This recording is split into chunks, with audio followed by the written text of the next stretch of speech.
ఉన్నారుగా ఆ లేడీస్ని కూడా తిట్టాడుగా. అన్వేషణ అనే పేరే ఎక్కడో ఒక వైబ్రేషన్ ఉంది. అసలు నా అన్వేషణ అతను అమ్మా నాన్నలు పెట్టిన పేరా, లేకపోతే ఇతను ప్రొఫెషనల్కి వచ్చిన తర్వాత పెట్టుకున్న పేరా, లేకపోతే ఇతను యూట్యూబర్ అయిన తర్వాత పెట్టుకున్న పేరా? పేరైతే మాత్రం బాగుంది, కానీ ఇతను మనిషి ప్రవర్తన, మనిషి మనస్తత్వం ఏం బాగాలేదు. ఒక మగ మనిషిని పట్టుకొని నువ్వు పికిలే కొనలేనోడి గర్ల్ ఫ్రెండ్కి బంగ్లాలు ఏం కొని పెడతావు, బంగారం ఏం కొని పెడతావని ఒక అమ్మాయిని పట్టుకొని నువ్వు పికిలు కొంటా, నీ పనికిరావు, పచ్చళ్ళు పాసి పనులు చేసుకొని బ్రతుకు అని మాట్లాడేటువంటి అమ్మాయిలని ఎంకరేజ్ చేశాడంటే ఇతను ఏంటో మరి నాకు అర్థం కావట్లేదు. ఈ అమ్మాయిలా ఉన్న పికిలమ్మ అమ్మాయిలా ఉన్న నీ బంధువులా, లేకపోతే నీ కులస్తులా, లేకపోతే మీ అమ్మ మీ నాన్న తరపు నుంచి ఏమన్నా బంధువులా? మీ నాన్న తరపు నుంచి బంధువులో, మీ అమ్మ తరపు నుంచి బంధువులో తెలియదు. వీళ్ళకి ఎందుకని ఎంకరేజ్ చేసావు? బెట్టింగ్ యాప్లు చేసిన వాళ్ళని ఎందుకని ఇచ్చేసావు? ఏంటి నీ పొజిషన్ ఏంటో నువ్వేంటో నాకు తెలియట్లేదు బ్రో ప్రస్తుతానికి. మరి ఇటువంటి చేస్తున్నావు అంటే నేను ఖండించడం జరుగుతుంది. ఇప్పటికే నీ మీద ప్రజల్లో వ్యతిరేకత అనేది మొదలైపోయింది. ఇంకా ఇది ఇక్కడ నా దాకా వచ్చిందంటే ఇక నేనైతే మామూలుగా వదలను, ఒక రేంజ్లో వేసుకుంటాను. ఎవరినైనా తప్పు చేసిన వాళ్ళని, వాళ్ళు తప్పు చేశారని వాళ్ళని తిరస్కరించిన నువ్వు ఈ అమ్మాయి తప్పు చేస్తే ఈ అమ్మాయిని ఎందుకని తిరస్కరించట్లేదు? ఇదే విషయం ఒక అబ్బాయిలు చేసి ఉంటే వాళ్ళని ఇంకెట్లా మాట్లాడుండేవాడు, ఇంకెంత ఏకిపారేసి ఉండేవాడివి. పోలీస్ స్టేషన్కి వెళ్ళి ఉండేవాడు, కోర్టులకు వెళ్ళి ఉండేవాడివి ఆ అమ్మాయిల తరపు నుంచి. అదే అబ్బాయి ఒక అమ్మాయిని ఏమైనా మాట్లాడితే ఊరుకుంటావా నువ్వు? అమ్మాయిలు ఏమైనా తక్కువ ఉన్నారనుకుంటున్నావా? అమ్మాయిలు తేరగా తక్కువేం లేరాయా. ఒక్క మాటతోటి పీక కోసి కుక్కర్లో పెడుతున్నారు. ఇప్పుడు కుక్కర్లోనో లేదంటే ఇంటి గుమ్మానుకో ఆలాడి తీసుకుంటున్నారు. అమ్మాయిల్ని అంత తక్కువ అంచనా వేసిన అమ్మాయిల తరఫున అంత సపోర్ట్ చేయాల్సిన పని ఏమీ లేదు నీకు. అదే బెట్టింగ్ యాప్లు చేశారుగా, మరి వాళ్ళు ఎందుకని సపోర్ట్ చేయలేదు? వాళ్ళలో కూడా లేడీస్ ఉన్నారు, బెట్టింగ్ యాప్లు చేసిన వాళ్ళు, జబర్దస్త్లో ఉన్న వాళ్ళు ఉన్నారు, జెంట్స్ ఉన్నారు. వీళ్ళందరినీ మాట్లాడి నువ్వు ఆ రోజున అదంతా తప్పు, అది కరెక్ట్ కాదని మాట్లాడు. అది ఎంత ప్రాణహానో ఇది కూడా అంతే పరువు హాని. ఇది ఇజ్జత్కి సవాల్. వీళ్ళ పరువు పోయింది అంటే పచ్చడి అంత రేటు ఉందా ఏంటమ్మా అని అడిగినందుకు అమ్మాయి అట్లా మాట్లాడిద్దా? ఇన్స్టాగ్రామ్ లో ఒక వీడియో పెట్టాడండి. వీడియో ఏంటంటే చాలా సమస్యలు ఉన్నాయి ప్రపంచంలో, ఆ సమస్యలు ఏమి కనపడతలేదా, కేవలం పచ్చళ్ళు పెద్ద సమస్య కనపడిందా అంటూ వాళ్ళని వెనకేసుకొచ్చాడు. దీన్ని ఎలా చూస్తారు? పచ్చళ్ళు అమ్ముకోవడం సమస్య కాదు, పచ్చళ్ళు తయారు చేసుకుని అమ్ముకోవడం సమస్య కాదు, నోరు జారడం సమస్య. నోరు మంచిగా ఉంటే ఊరు మొత్తం మంచిగా ఉంటది. నోరు ఎప్పుడైతే చెడగా ఉంటుందో ఊరు మొత్తం కూడా చెడే అవుతుంది. అమ్మాయిలు పికిల్స్ అమ్ముకుంటున్నారంటే ఎంకరేజ్ చేస్తారు ఎవరైనా. ఇప్పుడు బ్యాచిలర్స్ చాలా మంది ఉన్నారు, సింగిల్గా బ్రతికే అమ్మాయిలు అబ్బాయిలు చాలా మంది ఉన్నారు. ఉద్యోగరీత్యేయండి, చదువురీత్యేయండి, వేరే ఊరు వెళ్ళి బ్రతకడానికి ఏంటి అలవాటు పడినటువంటి యువత చాలా మంది ఉంది. ఈ యువతకి ఈ పిక్కలు చాలా అవసరం ఉంది. ఇంట్లో ఏదో కుక్కర్లో ఒక 4 గింజలు బియ్యం పెట్టుకుంటే ఉడుకుతుంది, పిక్కలు వేసుకొని తింటారు. ఆ పికిలు అమ్ముకునే అమ్మాయి ఏ రకంగా ఉండాలి, వాళ్ళ చేత ఎటువంటి మన్నలను పొందాలి, ఎటువంటి ఎంకరేజ్ తీసుకోవాలి? ఇటువంటి వాళ్ళని నువ్వు ఎంకరేజ్ చేస్తావా ఇట్లా మాట్లాడిన వాళ్ళని? ఇది మాత్రం నేను మాత్రం ఒప్పుకోవట్లేదు. అయ్యా బాబు, నా అన్వేషణ అది నీ అమ్మ బాబులు పెట్టిన పేరో, లేకపోతే నువ్వు వచ్చిన తర్వాత ఇండస్ట్రీకి వచ్చిన తర్వాత నీ ప్రొఫెషనల్గా పెట్టుకున్న పేరో నాకైతే తెలియదు, కానీ ఇది మాత్రం కరెక్ట్ కాదు. నువ్వు మరి వాళ్ళు నీ బంధువులా, లేకపోతే నువ్వేమైనా వాళ్ళ బంధువువా? మరి నీ చెల్లెళ్ళా, నువ్వేమైనా వాళ్ళ అన్నవా, లేదు నీ మరదళ్ళా, లేకపోతే నీకేమైనా వాళ్ళు బావ మామ మేనగోడళ్ళా? ఇటువంటి రిలేషన్షిప్ ఏముంటే నువ్వు అన్నదమ్ముళ్ళ అక్కదమ్ముళ్ళ ఎవరు ఏ రిలేషన్షిప్ ఉంటే వాళ్ళని ఎంకరేజ్ చేస్తావు? కొంతమంది వాళ్ళకి నువ్వు పెయిడ్ ప్రమోషన్ చేస్తున్నావేమో అంటున్నారు. పెయిడ్ ప్రమోషన్ అదే వాళ్ళ దగ్గర డబ్బులు తీసుకొని ఇట్లా పెయిడ్ ప్రమోషన్ చేస్తున్నాడేమో, ఇచ్చున్నారేమో. మేము ఏదో తప్పు చేసాం బ్రో, గబుకుమని ఏదో నోరు జారి తప్పు చేసాము, మరి చూడు కొంచెం ఏమన్నా ఇచ్చారేమో, మరి ఒక కట్ట ఇచ్చారా?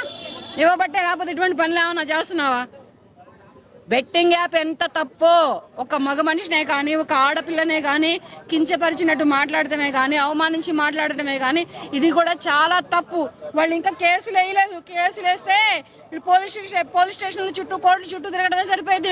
వీళ్ళు పిక్కులు కాదు అమ్ముకునేది, కోర్టులకి నన్ను పోలీస్ స్టేషన్లకే పెట్టుకోవాలి. ఇక అట్టా ఉందన్నమాట వ్యవహారం. ఈ నాన్ వేషన్ అనేటువంటి ఆయన ఒకప్పుడు ఆయన ఒక లవర్ ఉంది, పెళ్లి చేసుకున్నాడు, తర్వాత అమ్మాయితో విడిపోయి ఒక రకంగా సన్నాసి అయిపోయి ఏం చేయాలో అర్థం కాక ఇక దేశాల వెంబడి మీద పడి తిరగడం స్టార్ట్ చేశాడు. ఈ విధంగా రోడ్ల వెంబడి దేశాల వెంబడి అన్ని తిరిగి కూడా ఇప్పుడు విదేశ పర్యటన చేయడం ద్వారా అతను బాగా కూడా డబ్బు సంపాదించాడు. మరి ఇక్కడ ఈ చిట్టి పికల్ సంగతి కూడా తీసుకుంటే వీళ్ళు 3 అమ్మాయిలు వీళ్ళందరూ ఏంటంటే సమాజంలో ఉండేటువంటి ప్రస్తుతం ఉండేటువంటి ఒక ఇబ్బందికరమైన పరిస్థితి అదేంటంటే మహిళలకి వంట రాదు. ఇది ఒక పెద్ద సామాజిక సమస్య అయిపోయింది ఇప్పుడు. ఈ రోజున పచ్చళ్ళు విపరీతంగా సేల్ అవుతున్నాయంటే కారణం ఏంటి?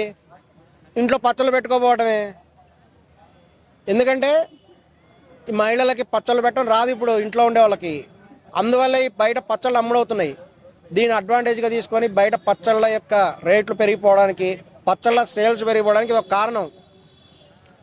ఒకప్పుడు ఇంట్లో ఉన్న ఆడవాళ్ళందరూ కూడా చక్కగా ఈ యొక్క ఆవకాయ అయితేనేమి, ఈ యొక్క చింతకాయ పచ్చళ్ళు, అనేక పచ్చళ్ళు పెట్టేవాళ్ళు, చక్కగా ఇంట్లో అందరూ తినేవాళ్ళు. ఈ రోజున ఈ ఎడ్యుకేషన్ సిస్టంలో ఉన్న డ్రాబ్యాక్ కూడా అయి ఉండొచ్చు. ఆడవాళ్ళు చదువుకుంటున్నారు, మగవాళ్ళు చదువుకుంటున్నారు. దీనివల్ల ఏమైంది? మగవాళ్ళు స్కూల్కి వెళ్తే ఆడవాళ్ళు స్కూల్కి వెళ్తున్నారు. బాయ్స్ అండ్ గర్ల్స్ అందరూ స్కూల్కి వెళ్తున్నారు. బాయ్స్ కాలేజెస్కి వెళ్తున్నారు, గర్ల్స్ కాలేజెస్కి వెళ్తున్నారు. ఈ విధంగా అందరు ఇంజనీరింగ్ చదివితే ఈ లేడీస్ కూడా ఇంజనీరింగ్ చదువుతున్నారు. ఇంకా ఇద్దరు సమానంగా చదువుతున్నారు కదా, మరి వంట నేర్చుకునే టైం ఎక్కడుంది లేడీస్కి? ఎందుకంటే జీవితంలో ఎంత డబ్బు సంపాదించినా కడుపుకి తిండి తినాలి కదా, తిండి కూడా ఇంపార్టెంట్. కానీ ఈ రోజున చాలామంది మహిళలకి వంట రాదు. ఇది ఒక దురదృష్టకరమైన విషయం. అందుకనే ఈ యొక్క పికెల్స్ అన్నీ కూడా చాలా డెవలప్మెంట్ అవుతున్నాయి, సేల్స్ పెరుగుతున్నాయి. ఇక చిట్టి పికెల్స్ దగ్గరికి వస్తే వీళ్ళు ఏంటంటే ముగ్గురు అమ్మాయిలు, వీళ్ళు అన్ని రకాల కూడా ఇన్ఫ్లుయెన్సర్స్, వీళ్ళు కూడా చూసి జనాల్లో ఉండే ఈ యొక్క డ్రాబ్యాక్ని వాళ్ళు అడ్వాంటేజ్ తీసుకున్నారు, పికెల్స్ పెట్టారు. ఇక ఇష్టం వచ్చినటువంటి రేటుకి కూడా పర్మిషన్స్ కూడా లేకుండా, ఎందుకంటే మామూలుగా ఎంఆర్పి అని ఒకటి ఉంటుంది, జిఎస్టీ అని ఒకటి ఉంటుంది, ఇవన్నీ వాళ్ళు ఫాలో అవుతున్నారో తెలియదు. ఇవేం కూడా లేకుండా కూడా ఇష్టం వచ్చినట్టుగా రేట్లు పెట్టి అమ్మడం ప్రారంభించారు. దానితోడు అన్నిటికంటే ఇంపార్టెంట్ వాళ్ళు చేసే అడ్వర్టైజ్మెంట్. వాళ్ళలో రమ్య అనేటువంటి ఆమె చక్కగా పౌడర్ పూసుకొని లిప్స్టిక్ కట్టుకొని తన అందచందాలు చూపుతూ ఈ పచ్చళ్ళు రేటు పెరగడానికి కూడా తగినటువంటి కృషి చేసింది ఆమె. ఇక జీన్స్ ప్యాంటు, టైట్ జీన్స్ ప్యాంట్లు వేసుకుంటూ, టైట్ టీషర్ట్లు వేసుకుంటూ వాళ్ళు చేసేటువంటి పచ్చళ్ళ అడ్వర్టైజ్మెంట్ చూసి ఆ పచ్చళ్ళు కలుపుతూ ఉంటే ఇక అది చూసిన వాళ్ళు ఇక పచ్చళ్ళు ఆర్డర్ చేయాలి అనేటువంటి దాంట్లో పడిపోతారు. గ్యారెంటీ అది. వాళ్ళు 3,000 కాదు కదా, 10,000 కేజీ పెట్టినా కొనేవాళ్ళు ఉన్నారు. ఓకే, ఇప్పుడు నాన్ వెజ్ సపోర్ట్ చేయడం దీన్ని ఎలా చూస్తారు? ఇక నాన్ వెజ్ అనేటువంటి ఈయనకు చూసినట్టయితే ఈ మధ్యన బెట్టింగ్ యాప్స్ మీద కూడా చాలా వరకు దృష్టి పెట్టాడు. నిజం చెప్పాలంటే ఇప్పుడు నాన్ వెజ్ అనేటువంటి ఆయన ఇండియాకి రావడం చాలా కష్టమైన విషయం. ఎందుకంటే కొన్ని మంది సమాచారం ఏంటంటే నాన్ వెజ్ అనే ఆయన ఇండియా కనుక వస్తే ఆయనకి ప్రాణహాని జరిగే అవకాశం ఉన్నది అని ఖచ్చితంగా కొందరు చెప్తున్నారు. ఎందుకంటే ఈ బెట్టింగ్ యాప్స్ అనేటువంటివి ఒక అంతర్జాతీయ మాఫియా లాంటివి. వాటి జోలికి వస్తే వాళ్ళు వదలరు, ప్రాణాలు తీసే అవకాశం కూడా ఉంది అని కొందరు యూట్యూబ్లోనే తమ అభిప్రాయాలు చెప్తున్నారు. ఎందుకంటే ఇవి 100 కోట్ల రూపాయల బిజినెస్ కాబట్టి, 1000 కోట్ల టర్న్ ఓవర్ ఉంటుంది కాబట్టి వీటిని అడ్డుకునే వాళ్ళని వాళ్ళు తప్పనిసరిగా వదిలిపెట్టరు. ఇది వాస్తవం. ఓకే, ఇలాంటి వాళ్ళందరినీ చీల్చి చెండాడిన అన్వేష్ ఈ చిట్టి పికిల్స్ విషయంలో ఎందుకు పాజిటివ్ టెంప్ట్ అయిపోయాడేమో. ఇక ముగ్గురు అక్క చెల్లెళ్ళు ఉన్నారు. ముగ్గురు అక్క చెల్లెల్లో ఎవరికైనా అన్వేష్ లైన్ వేస్తున్నాడేమో తెలీదు. చెల్లెళ్ళు అంటారు. మరి వాళ్ళు ముగ్గురు ఓను అక్క చెల్లెళ్ళా లేకపోతే వేరు వాళ్ళు అక్క అని పిలుచుకుంటో తెలీదు. వాళ్ళలో ఎవరైనా చూసి అన్వేష్ ఏమైనా లవ్ చేస్తున్నాడో తెలీదు. వాళ్ళు ముగ్గురు అక్క చెల్లెళ్ళు సొంత అక్క చెల్లెలు కాకపోవచ్చు, అది కరెక్ట్గా తెలియదు ఎవరికి. వేరు వాళ్ళు అయి ఉండొచ్చు. ఏమన్నా రమ్య అనేటువంటి ఆమె మటుకు అన్వేష్ లవర్ ఏమో అని ఎక్కువ మంది భావిస్తూ ఉంటారు. అందుకే ఫుల్ సపోర్ట్ చేస్తున్నాడు. ఇక వీళ్ళని సపోర్ట్ చేయండి అంటే వాళ్ళని ఎందుకు సపోర్ట్ చేయాలి? అప్పటికి కూడా వాళ్ళు పెట్టేటువంటి రిప్లైస్ చూశారు. ఒక అతను చెప్పాడు వీటి వల్ల చాలా గొప్ప విషయం ఉంది, ఈ యొక్క చిట్టి పికెల్స్ కొంటే ఒకళ్ళకి పిల్లలు పుట్టారట. అంత గొప్ప పికెల్స్ అవి కనుక చూసి అడ్వర్టైజ్మెంట్ చూస్తే ఎవరికైనా సరే ఖచ్చితంగా పిల్లలు పుట్టే అవకాశం ఉంది. అంత గొప్ప పికెల్స్ ఉన్నప్పుడు మరి అన్వేష్ లాంటి వాళ్ళు ఎంకరేజ్ చేయాలి కదా. మరి ఇదే పని ఒక అబ్బాయి చేస్తుంటే అన్వేష్ అట్లా రియాక్ట్ ఉండేవాడు. అదే అందరూ అంటుంది. ఇదే కనుక ఇప్పుడు మహిళా సంఘాలన్నీ ఏం చేస్తున్నాయి, ఒక సంజయ్ ఏం చేస్తుంది, ఇంకొక ఆమె ఏం చేస్తుంది అనేది ఎవరికి అర్థం కావట్లేదు. ఎవరికైనా ఆడవాళ్ళకి ఏదైనా సమస్య రాగానే ఓ అని చెప్పేసి మహిళా సంఘాలన్నీ వస్తాయి. మరి మహిళా సంఘాలు సైలెంట్గా ఎందుకున్నారు? వీళ్ళు ఆ లెక్కన కస్టమర్లను పట్టుకొని అరే లంజావడక నువ్వు 3,000 పెట్టి పచ్చడి కొనలేని వాడివి, నువ్వు రేపు లవర్కి ఏం కొనిస్తావు, పెళ్లి చేసుకుంటే పెళ్ళాన్ని ఎలా పోషిస్తావు అని చెప్పి అమ్మనా బూతులు తిట్టారే. మరి ఇట్లా తిట్టినప్పుడు మహిళా సంఘాలన్నీ ఏం చేస్తున్నాయి? ఓకే దాన్ని ఎందుకు ఖండించలేదు అనేటువంటి విషయం కూడా అందరూ గమనించాలి. ఓకే అదేవిధంగా ఆడవాళ్ళని కూడా చాలా అసభ్యకరంగా మాట్లాడారు. మీ యొక్క డబ్బులు చాలకపోతే నీ ఎంత దరిద్రంలో ఉన్నావో తెలిసిపోతుంది, అందరిలో పాచి పని చేసుకొని డబ్బు సంపాదించే ఆ డబ్బు పెట్టి వీళ్ళకి కొనాలా అంటే అందరూ కూడా పాచి పనులు చేసి డబ్బులు సంపాదించి పికెల్స్ కొనాలేమో. ఈ విధంగా కూడా గొప్ప సందేశం ఇచ్చారు. ఏమైనా సరే వీళ్ళు ఇచ్చినటువంటిది ఒక అన్ఎంప్లాయిడ్ యూత్ని మటుకు తాకింది, అందుకే ఇది ఇంత సెన్సేషన్ అయింది. ఓకే వాళ్ళ తిట్ల కంటే కూడా చాలామంది అన్ఎంప్లాయిడ్ యూత్ తగినటువంటి ఉద్యోగాలు లేక బాధపడే వాళ్ళందరూ కూడా, తగిన ఇన్కమ్ లేని వాళ్ళు కూడా 3,000 రూపాయలు అంటే ఎవడు కొంటాడు? బయట 500 రూపాయలకే దొరుకుతుంది. 500 రూపాయలు 1000 రూపాయలది వాళ్ళు దాదాపు 3 టైమ్స్ ఎక్కువ రేటుతో అమ్ముతున్నారు. ఏమైనా వాళ్ళని చూసే కొంటున్నారు. ఈ పికిల్స్ టేస్ట్ ఎలా ఉన్నా సరే అమ్మాయిల అడ్వర్టైజ్మెంట్ చూసే, అమ్మాయిని చూసే, రమ్యాని ముఖం చూసే పచ్చళ్ళు కొన్నోళ్ళు ఎక్కువ మంది ఉన్నారు. ఇది వాస్తవం. ఏమైనా అన్వేష్ కూడా చెప్పింది కూడా ఖండిస్తున్నాము.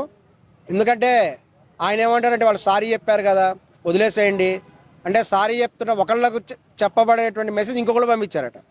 మరి ఇంతకుముందు చెప్పిన వ్యక్తికి ఎందుకు అటువంటి అసభ్యకరమైన మెసేజ్ పంపించారు? మరి దాన్ని సపోర్ట్ చేస్తున్నాడా?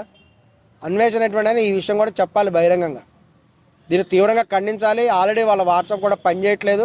ఏమైనా మళ్ళీ వస్తారు, ఇప్పుడు పోయిందేం లేదు, తాత్కాలికంగా స్టాప్ అయ్యారు. చిట్టీస్కి చాలామంది ఫ్యాన్స్ ఉన్నారు, కోట్ల అభిమానులు ఉన్నారు. వాళ్ళు కూడా పాపం పెళ్లి చేసుకోవడానికి కట్టం ఇచ్చుకోలేక చాలా బాధలో ఉన్నారట. ఈ విధంగా డబ్బు సంపాదించి ఆ ముగ్గురు అక్క చెల్లెలు కూడా పెళ్లి చేసుకోవాలనే ఆలోచనలో ఉన్నారు. మరి అన్వేష్ గారు మీరు అంత బాధగా ఉంటే మీరు ఇక్కడ ఇండియాకు రండి, వచ్చేసి చక్కగా వాళ్ళకి మ్యారేజ్ సెట్ చేయండి, మీరు పెళ్లి చేసుకోండి.